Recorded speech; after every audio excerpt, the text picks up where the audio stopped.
hari mu gihe cy'abami. Ni ku ngoma ya Rudahigwa.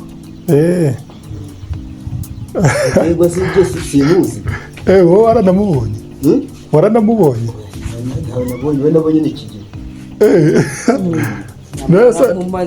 Mbere mwari mutuye inaha, uwo Kigeli yageraga n'inaha?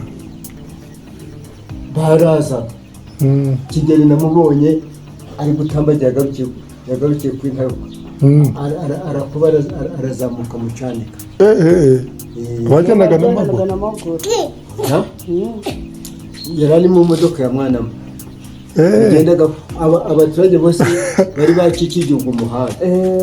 Kuva mbese mu mujyi ukagera iyo mu Cyanika.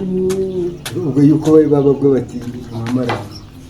Imodoka ya Mwanama buriya yahindutse.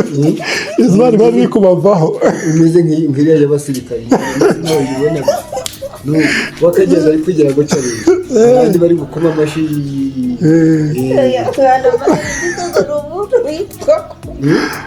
Ni imodoka. Ni imodoka ya Mwanama. Mwana maze ngo ntayibonaga y'abasirikare. Niko bayibuze idatwikiye hejuru. Niyo akagenda ahagaze rero, akagenda ahagaze,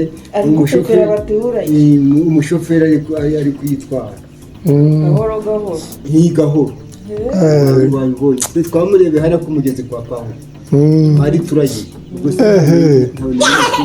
Wari mukuru.